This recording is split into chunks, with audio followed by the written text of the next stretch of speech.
Anti, ഞങ്ങൾക്ക് രണ്ടാൾക്കും ഇത് വേണ്ട. അച്ചോടാ, പിന്നെ എന്ത് ചെയ്യും? ഇത് ഞങ്ങൾക്ക് രണ്ടാൾക്ക് ഇഷ്ടമുള്ളവർക്ക് കൊടുത്തോട്ടെ. കൊടുത്തു. ആന്റിയും കുഞ്ഞ് വാ തുറന്നേ.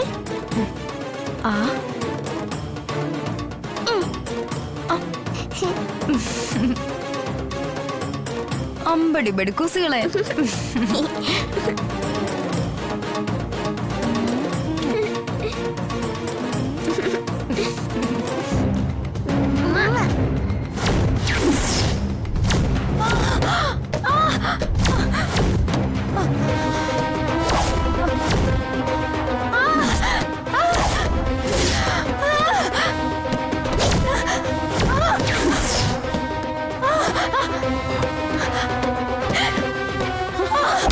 ശ്യാമേ, ശ്യാമേ, ശ്യാമേ, ശ്യാമേ, ശ്യാമേ, ശ്യാമേ,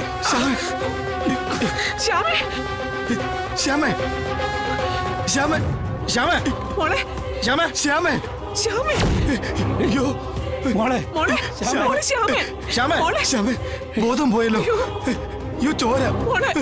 ശ്യാമേ, കണ്ണു തുറക്ക് മോളെ. ശ്യാമേ, ഈ ടാബ്ലറ്റ് കണ്ടോ? ഇതൊരെണ്ണം ഉള്ളിച്ചെന്ന കഴിച്ച ആള് പോലും അറിയാതെ ആളുടെ ജീവനങ്ങ് പറന്നു പോയിക്കോളും. ഈശ്വര, അപ്പൊ ശ്യാമയാണോ ആ ടാബ്ലറ്റ് കഴിച്ചത്? പൊന്നി പെട്ടെന്ന് വാ. ശ്യാമേ, അച്ഛാ നമ്മൾ ഹോസ്പിറ്റലിൽ പെട്ടെന്ന് ഹോസ്പിറ്റലിൽ കൊണ്ടുവന്ന് നോക്കടാ. പെട്ടെന്ന് ഇറങ്ങി. ശ്യാമേ, ശ്യാമേ, ശ്യാമേ, ശ്യാമേ, ശ്യാമേ, എടാ നമ്മൾ സമയം കളയാതെ ഹോസ്പിറ്റലിൽ കൊണ്ടുപോകാം. എടുക്ക്. ശ്യാമേ, മോളെ.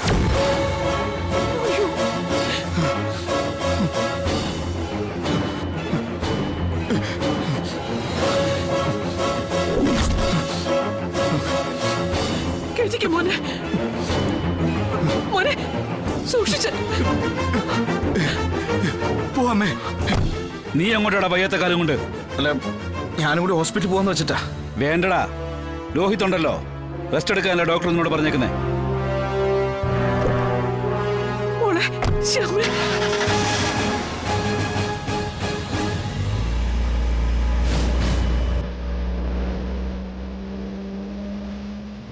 അവക്ക് എന്താടാ പറ്റിയേ? സ്റ്റെപ്പ് ഇറങ്ങി വരുമ്പോ തല ചുറ്റിയിട്ടുണ്ടാവും. ഏകദേശം 1 മണിക്കൂർ കഴിയുമ്പോൾ ആൾക്ക് ചെറിയൊരു മയക്കം ഉണ്ടാകും. നാഡീവ്യൂഹത്തെ വിഷം ബാധിക്കുന്നത് കൊണ്ട് അത് നിലവിട്ടുള്ള ഉറക്കത്തിലേക്ക് പോകും. ആ ഉറക്കത്തിനിടെ ആള് പോലും അറിയാതെ ഹൃദയം പണി മുടക്കും.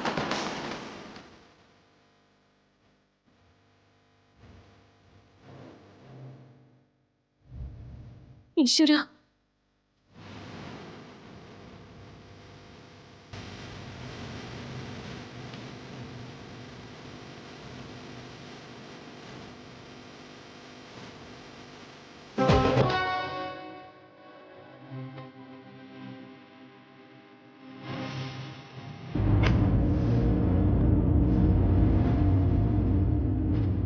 മോളെ ശ്യാമേ, ശ്യാമേ, മോളെ, മോളെ, ഒന്നുമില്ല മോളെ, ഒന്നുമില്ല.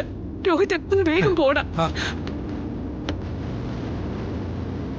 മോളെ ശ്യാമേ, മോളെ ശ്യാമേ,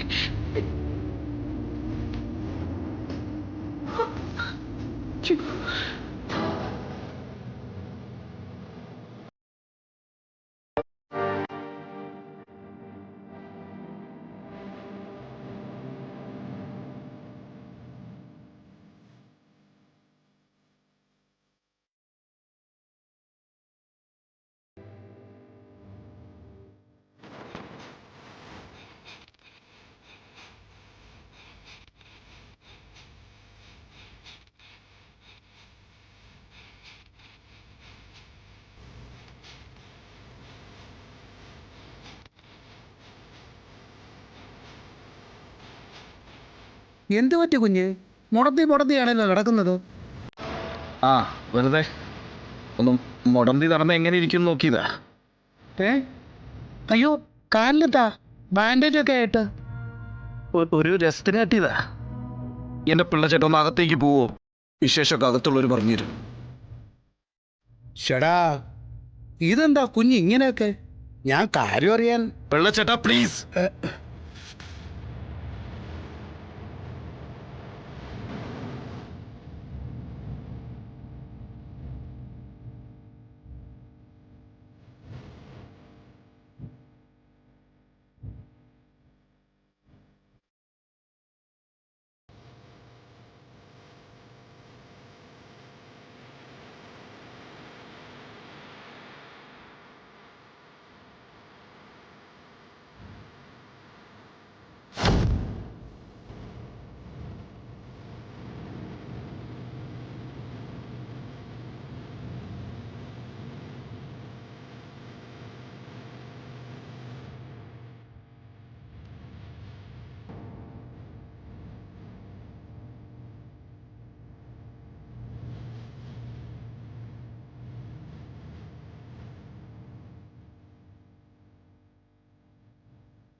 ശ്യാമയോ?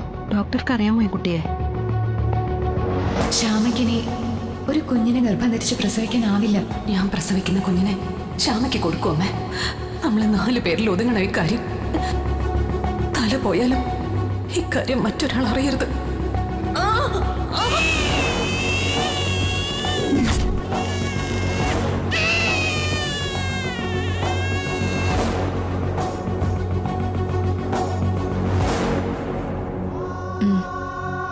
നന്നായി അറിയാം. എന്താ ഈ കുട്ടിക്ക്?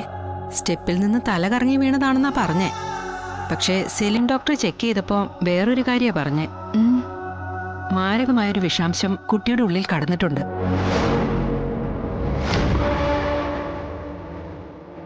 അതിന്റെ ഭാഗമായ തല കറങ്ങി വീണത്. എന്നിട്ട് ആന്റിഡോസ് കുത്തിവെച്ചിട്ടുണ്ട്. ഭാഗ്യത്തിന് അതിവിടെ സ്റ്റോക്ക് ഉണ്ടായിരുന്നു. ഇപ്പോ വീഴ്ചയിലുണ്ടായ ആഘാതം എത്രമാത്രം ഉണ്ടെന്നറിയില്ല. അത് പരിശോധിക്കാനാണ് ഡോക്ടർ റെഫർ ചെയ്തത്. പിന്നെ പോലീസിൽ അറിയിക്കുന്നതിനെക്കുറിച്ചും ആലോചിക്കണം. ഡോക്ടറാണല്ലോ സീനിയർ.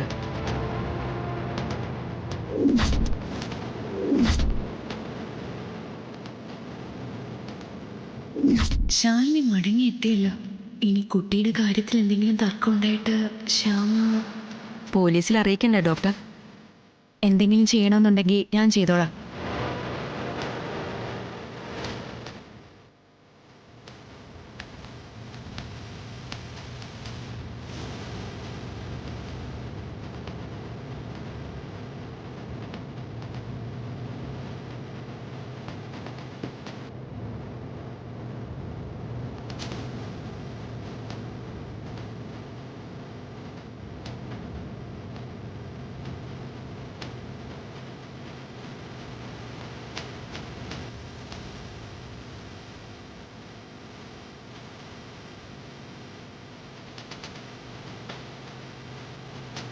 മോനെ, എടാ ഒന്നും സംഭവിക്കില്ല. ദേ, ഞാനാ പറയുന്നത്.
ഹലോ. ശാലിനി ശാലിനി ഒരു വാർത്ത അറിയിക്കാനാണ് വിളിച്ചത്. പറഞ്ഞു.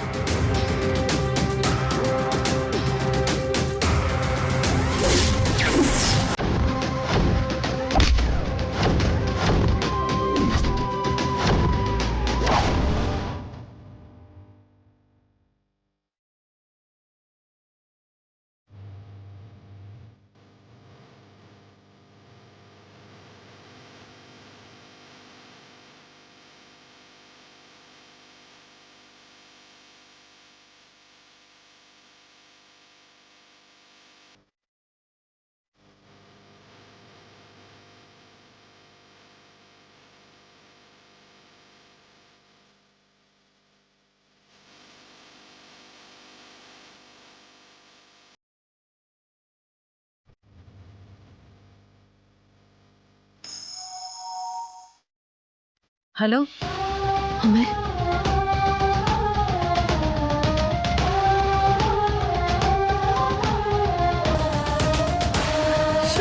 എന്റെ ദേവി, എന്തൊക്കെയായി നടക്കുന്നത്?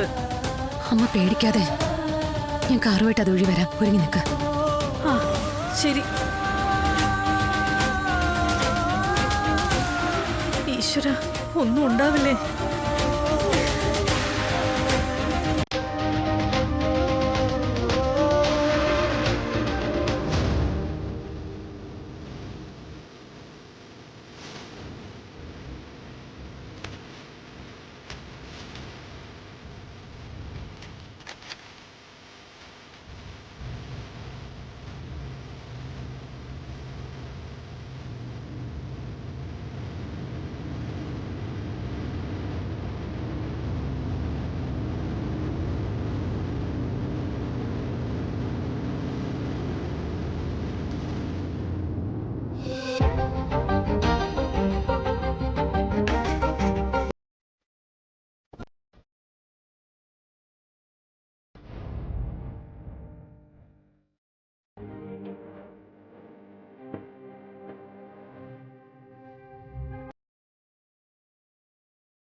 ഹലോ. ആ എടാ രോഹിത്, എന്താടാ? ഡോക്ടർ പരിശോധിച്ചുകൊണ്ടിരിക്കുക. ഡോക്ടർ എന്താ പറഞ്ഞേ? ഇതുവരെ ഒന്നും പറഞ്ഞില്ല. അങ്ങനെയാണെങ്കിൽ ഞാൻ കുറച്ച് കഴിഞ്ഞിട്ട് വിളിക്കാം. ആ ശരി ബ്രോ.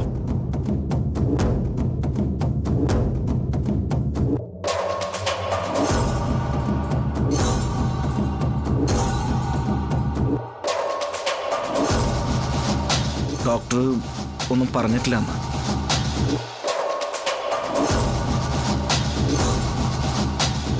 ആ ക്യാപ്സ്യൂൾ അത് ശ്യാമയാണ് കഴിച്ചതെങ്കിൽ ആപത്തൊന്നും വരുത്തരുതേ ഭഗവാനെ.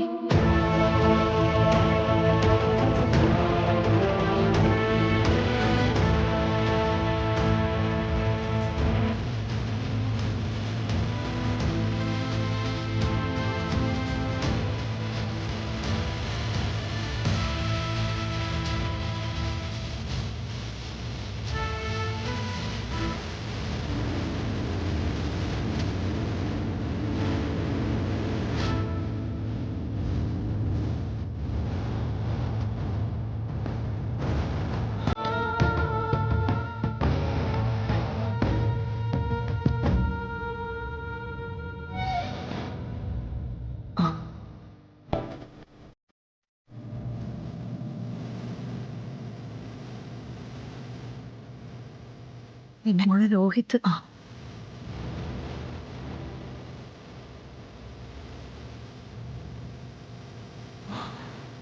രോഹിത്തെ, ശ്യാമ, അകത്ത് ഡോക്ടർ പരിശോധിച്ചുകൊണ്ടിരിക്കുക. ഇതിപ്പം എന്താ സംഭവിച്ചേ? ഫോൺ വിളിച്ചു പറഞ്ഞതല്ലേ? പിന്നെ വീണ്ടും എന്തിനാ ചോദിക്കുന്നത്?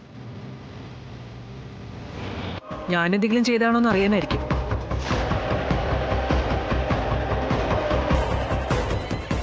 ഞാൻ അവളെ സ്റ്റെപ്പിൽ നിന്ന് തള്ളിയിട്ടിട്ടൊന്നുമില്ല. മനസ്സിൽ എന്തെങ്കിലും വെച്ച് അങ്ങനെ ചെയ്യണമായിരുന്നെങ്കിൽ അതെനിക്ക് മുമ്പേ ആകായിരുന്നു.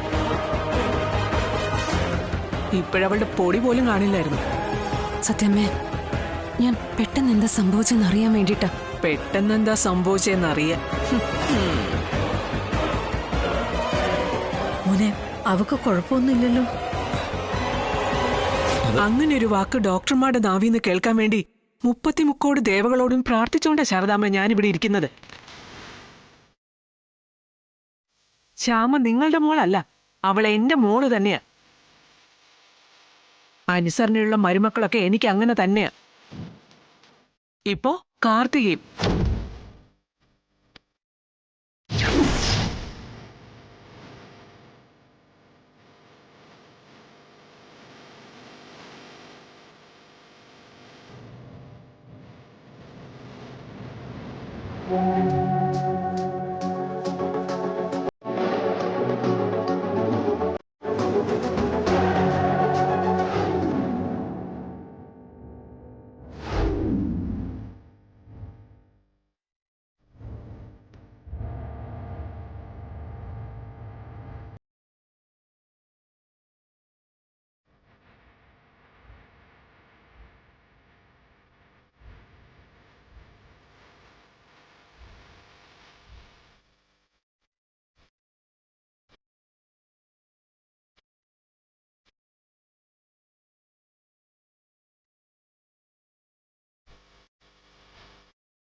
ഡോക്ടർ,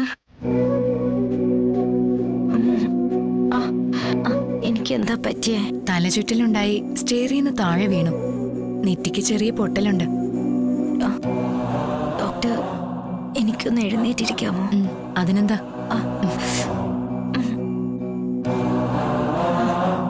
സ്കാനിംഗ് റിപ്പോർട്ടിൽ കാര്യമായ കുഴപ്പമൊന്നുമില്ല, മൈനർ ഇഞ്ചുറിയേ ഉള്ളൂ.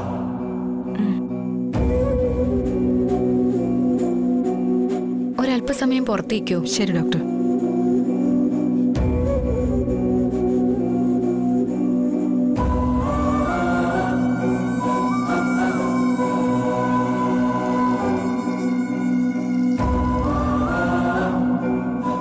എന്തിനാ കുട്ടി നീ ഇത് ചെയ്തത്? എന്ത്? വെറുതെ തലചുറ്റി വീണതല്ല നീ സ്റ്റേറിന്ന്. നിന്റെ ഉള്ളിൽ മാരകമായ വിഷം ഉണ്ടായിരുന്നു. വിഷോ? അതെ, നീ സ്വയം കഴിച്ചതല്ലെന്നാണോ നീ പറയുന്നേ? ഡോക്ടർ, ഞാൻ വിഷമൊന്നും കഴിച്ചിട്ടില്ല. ആന്റിഡോസ് കുത്തിവെച്ചോണ്ടാ നീ ഇപ്പൊ ജീവനോടെ ഇരിക്കുന്നത്. നീ സ്വയം കഴിച്ചതല്ലെങ്കിൽ മറ്റാരോ ഭക്ഷണത്തിൽ ചേർത്ത് നിനക്ക് വിഷം തന്നു. മറ്റാരും കഴിക്കാത്ത എന്തെങ്കിലും സ്പെഷ്യൽ ഫുഡ് കഴിച്ചോ നീ? ഡോക്ടർ, ഇന്ന് വീട്ടിലൊരു ഫംഗ്ഷൻ നടക്കുമായിരുന്നു, അതും കുട്ടികളുടെ ബർത്ത്ഡേ. കുട്ടികളുടെ ബർത്ത്ഡേ എന്ന് വെച്ചാ? ഡോക്ടർ ഉദ്ദേശിച്ചത് തന്നെ, എന്റെയും കുഞ്ഞീച്ചിയുടെയും കുട്ടികള്. രണ്ടാളുടെയും ബർത്ത്ഡേ ഒരേ ദിവസമാണല്ലോ. കുഞ്ഞീച്ചി അടക്കം എല്ലാരും ഉണ്ടായിരുന്നു വീട്ടില്. അപ്പൊ കാര്യങ്ങളെല്ലാം ശുഭമായി പര്യവസാനിച്ചു അല്ലേ? വിഷ്ണു ശാലിനിയും ഒന്നിച്ച് ജീവിതം തുടങ്ങി. അങ്ങനെയായിരുന്നെങ്കിൽ എത്ര നന്നായിരുന്നേനെ. ഇതിപ്പോ അങ്ങനെയൊന്നും അല്ല സംഭവിച്ചിരിക്കുന്നത്. പിന്നെ വിഷ്ണുവേട്ടൻ വേറെ വിവാഹം കഴിച്ചു. വിഷ്ണു വേറെ വിവാഹം കഴിച്ചെന്നോ? അതെ. പരസ്പരം പ്രാണനായിരുന്നല്ലോ രണ്ടുപേർക്കും. പിന്നെന്താ സംഭവിച്ചത്? അന്നത്തെ ആ സംഭവം തന്നെയാ എല്ലാത്തിനും കാരണം. കുട്ടികൾ? അതെ. ലോകത്തിന് മുൻപിൽ പപ്പി എന്റെയും രോഹിത്തിന്റെയും മോളാ. പക്ഷെ രണ്ടാമത്തെ കുഞ്ഞ് സത്യയെപ്പറ്റി അറിയാമായിരുന്നില്ല വിഷ്ണുവേട്ടനോ സത്യാമ്മയ്ക്കോ. സത്യയുടെ ജനന തീയതിയോ മറ്റോ പറഞ്ഞ പപ്പിയെ പറ്റിയുള്ള രഹസ്യം വെളിപ്പെടുമെന്ന് കരുതിയ അക്കാര്യം മറച്ചു വെച്ചത് തന്നെ. ഇപ്പൊ സത്യമ്മ കരുതിയിരിക്കുന്നത് സത്യം മറ്റാരിലോ കുഞ്ഞേച്ചിക്ക് ജനിച്ച കുഞ്ഞാണെന്ന. അപ്പോ നിനക്കൊരു ജീവിതം ഉണ്ടായപ്പോ ശാലിനിക്ക് സ്വന്തം ജീവിതം ബലി കഴിക്കേണ്ടി വന്നു അല്ലേ? അതെ, സത്യത്തിൽ അത് തന്നെയാ സംഭവിച്ചത്. സത്യാമ്മയ്ക്ക് ശാലിനിയെ ഇഷ്ടമല്ലെന്നല്ലേ പറഞ്ഞത്? വിഷ്ണു വേറെ വിവാഹം കഴിക്കുകയും ചെയ്തു. പിന്നെ 2 കുട്ടികളുടെ ബർത്ത്ഡേ ഫംഗ്ഷൻ എങ്ങനെ ഒരുമിച്ച് നിങ്ങളുടെ വീട്ടിൽ വെച്ച് നടത്തി? വിഷ്ണുവേട്ടന്റെ വിവാഹം കഴിഞ്ഞെന്ന് പറയുന്നെങ്കിലും അതിൽ കുറച്ച് ദുരൂഹത ഉണ്ട് ഡോക്ടർ. അങ്ങനെ ഒരു വിവാഹം നടന്നു എന്ന് പോലും ഞങ്ങൾക്ക് സംശയമുണ്ട്. എന്തൊക്കെയാ കുട്ടി നീ ഈ പറയുന്നത്? അങ്ങനെ വെറുതെ ഒരു പെൺകുട്ടിയെ വീട്ടിൽ കൊണ്ടുവന്ന് താമസിപ്പിക്കൂ, അതും വിഷ്ണുവിനെ പോലെ ഒരാൾ? അത് കണ്ടെത്താൻ ഞങ്ങൾ ശ്രമിച്ചുകൊണ്ടിരിക്കുക ഡോക്ടർ. ആ പെൺകുട്ടിയെ സംബന്ധിച്ച് കുറച്ച് ദുരൂഹതകളുണ്ട്. കുഞ്ഞേച്ചിയുടെ ഏറ്റവും വലിയ ശത്രുവായും അവൾക്ക് അടുത്ത ബന്ധമുണ്ട്. സുസ്മിത ഇപ്പൊ ജയിലില്ല. അവളുടെ ആത്മാർത്ഥ സുഹൃത്തെന്ന് പറയാം, മധുശ്രീ.